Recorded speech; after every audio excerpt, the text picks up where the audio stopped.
senang sekali saya bergabung di tempat ini dan merinding ya melihat panggung ini Bu Debbie karena jadi flashback gitu waktu tahun lalu. Dan tadi juga waktu melihat rekan-rekan sekalian 19 finalis yang luar biasa keren.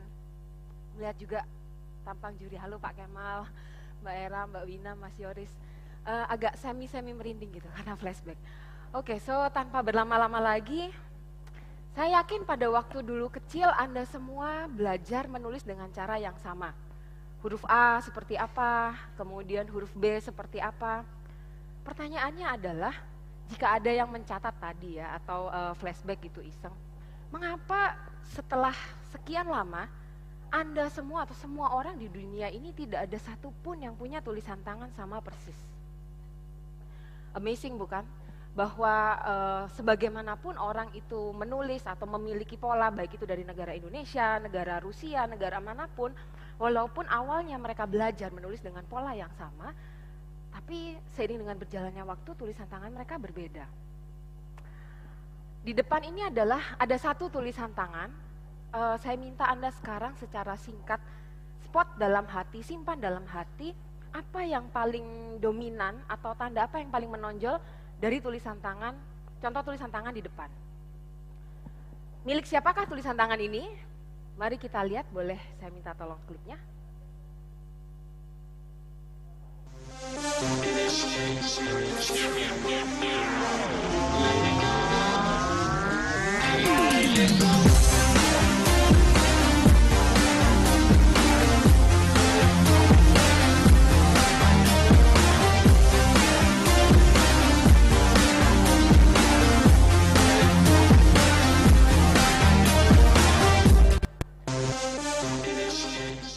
Gak jadi datang dimunculkan cuplikannya. Ya, tadi itu adalah tulisan tangan Lady Gaga dan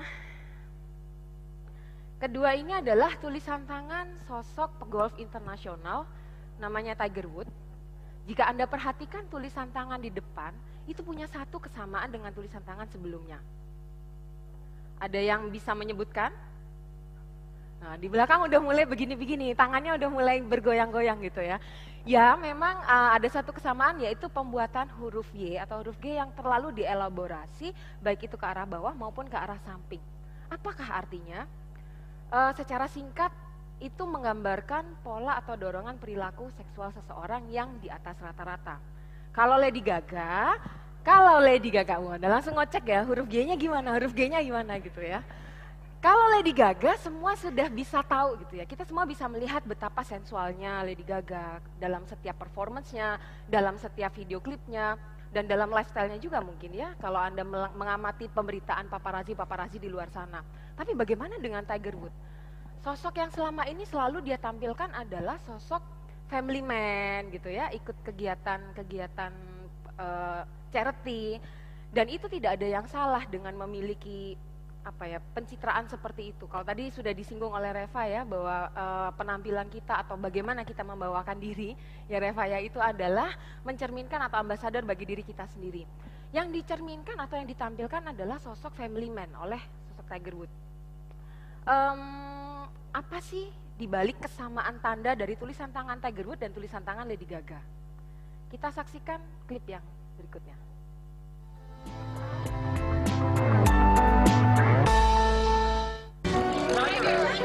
Tiger Woods, the rise and fall of a billion-dollar brand. The girl started at 10,000. Journalist Jacques Peretti investigates the sex scandal that destroyed Tiger's image. Who slept with him? I was very excited, but I played it cool. Tiger said that no one else knew about That's the a big fat lie. Who protected him? He was able to dictate what the media wrote about him. All I can say is I know everything and I just don't want to say anything. And who brought him down? For all that I have done, I am so sorry. Tiger has a lot more to hide, way more. That's Tiger Woods, the rise and fall.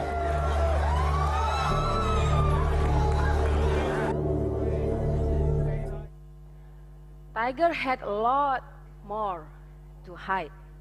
Tahun 2010 akhirnya terungkap setidaknya dia berselingkuh dengan 120 wanita dalam kurun waktu 5 tahun. Wow ya, nggak ada yang salah sih punya huruf Y dan G yang berlebihan atau punya dorongan seksual yang di atas rata-rata, itu tidak ada yang salah gitu. Yang salah adalah ketahuan. Yang salah adalah skandal dan affair yang dilakukannya gitu. Ini adalah sebuah cuplikan bahwa bagaimana tulisan tangan itu sangat mencerminkan dan merefleksikan karakter setiap manusia. Siapa diri Anda? Kabar baiknya adalah sekarang bisa Anda lihat dengan sangat mudah melalui tulisan tangan Anda sendiri. Di depan bisa Anda lihat bahwa setiap tulisan tangan yang berbeda, di situ ada gambar fotonya, bahwa perbedaan tulisan tangan tersebut juga menunjukkan bagaimana seseorang itu menampilkan dirinya atau bagaimana dia membawakan dirinya kepada orang lain. Tips sedikit gitu ya agar Anda semua bisa melihat ketika sekarang keluar dari sesi ini, melihat tulisan tangan sudah ada mata yang berbeda seperti Anda tadi melihat contoh 2 tulisan tangan di atas adalah secara sekilas dalam ilmu grafologi melihat tulisan tangan itu salah satunya dilihat dari level kemiringan. Ada yang miring kanan, ada yang tegak lurus, dan ada yang miring kiri. Simpelnya adalah untuk orang yang miring kanan itu biasanya orang-orang yang membutuhkan dan sangat mengekspresikan sangat mudah untuk mengekspresikan perasaannya. Kalau happy ya dia akan ekspresikan betapa bahagianya dia dengan mudah. Kalau misalnya dia kagum dengan seseorang, dia ungkapkan kekagumannya itu dengan mudah gitu ya. Perbedaannya dengan yang tegak lurus, di situ kan bisa dilihat juga ya, di depan bisa dilihat bagaimana ekspresi wajahnya, kurang lebih memang seperti itulah pembawaan dari pemilik tulisan tangan miring kanan. Sedangkan pemilik tulisan tangan dengan kemiringan tegak lurus, itu adalah orang-orang yang sangat mengandalkan logikanya dan sangat terkontrol secara personel, sehingga apapun yang terjadi dalam kehidupannya, mau dia mengalami masa-masa up, masa-masa down, dia bisa mengontrol dirinya dengan sangat baik dan seringkali dianggap sebagai sosok yang kok cool-cool aja gitu ya. Mau happy, mau sedih, mau kagum, mau kecewa, dia bisa menguasai dirinya dengan sangat baik. Kemudian kalau untuk yang miring kiri itu justru kebalikan dari yang miring kanan. Kalau miring kanan mudah mengekspresikan emosionalnya dengan sebegitu sedangkan yang miring kiri dia cenderung lebih menyimpan rapat-rapat apa yang dia rasakan. Nah, mudah-mudahan dengan tips sederhana ini Anda bisa tahu ya bahwa saat ini ketika melihat tulisan tangan dan ternyata tulisan tangan siapapun, tulisan tangan Anda, tulisan tangan rekan, pasangan, saudara atau siapapun, ketika tulisan tangan itu mempunyai kemiringan yang berbeda dengan Anda, maka dia punya kebutuhan atau punya cara yang berbeda juga dalam mengekspresikan emosinya.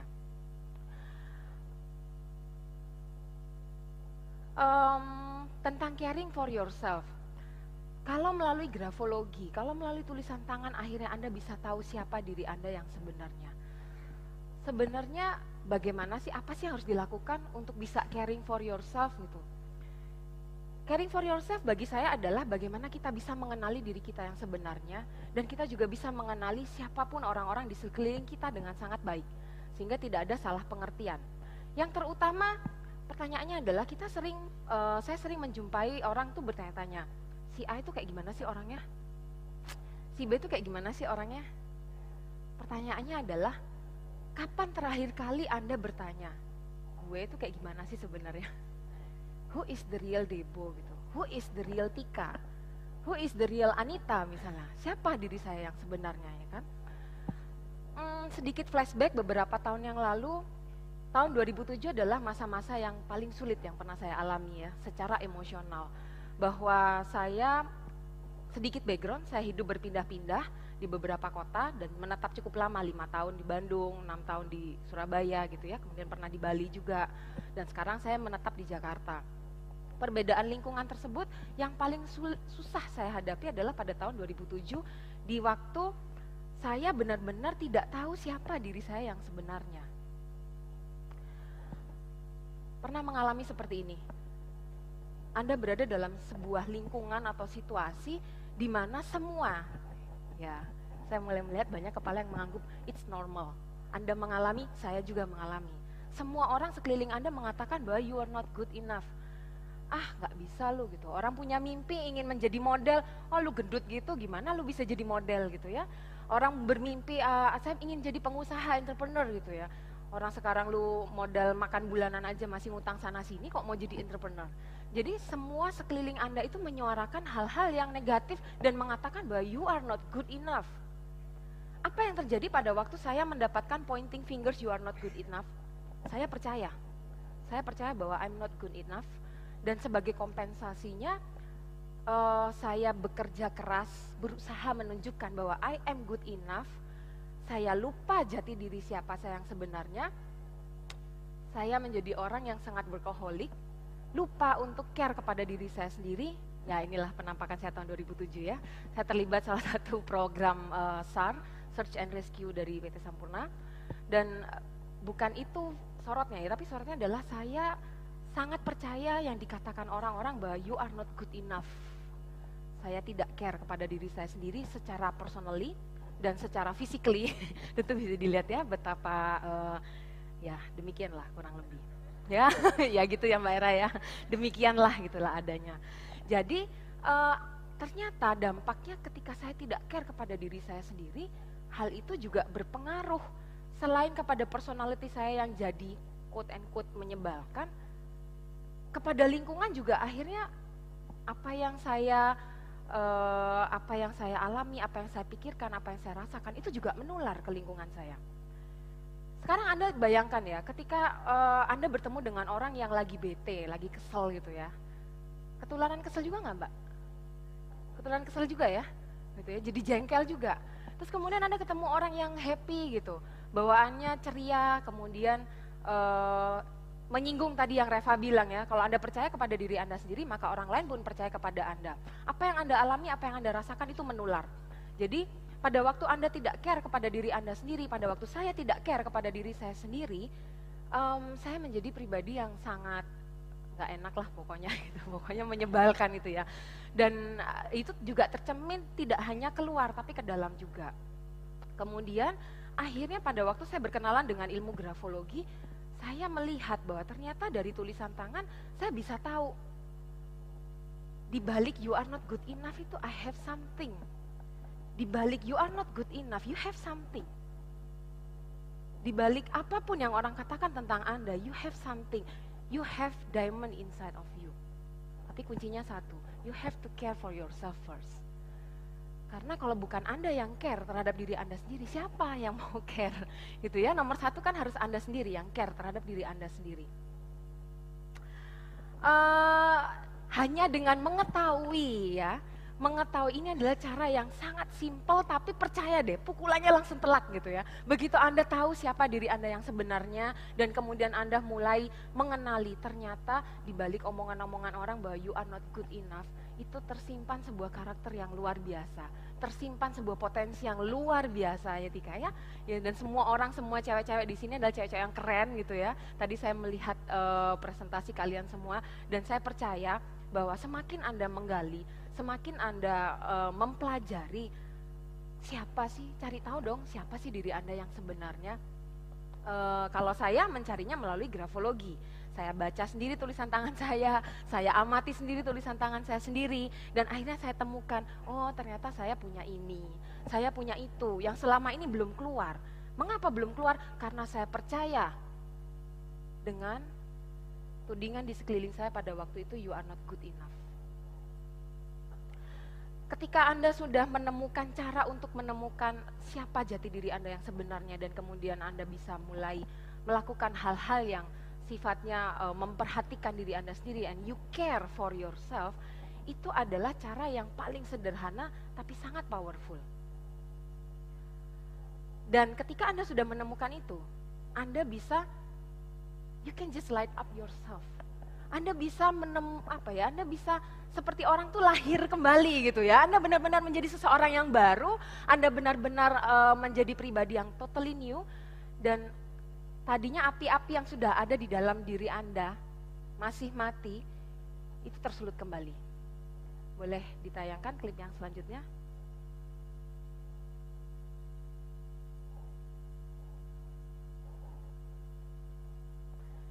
Setelah saya temukan siapa diri saya yang sebenarnya, saya menemukan passion saya di dunia grafologi. Dan saya ingin melalui ilmu ini juga semakin banyak orang-orang tuh bisa menemukan siapa diri Anda yang sebenarnya, and then you can start care for yourself. Bisa dibantu klipnya?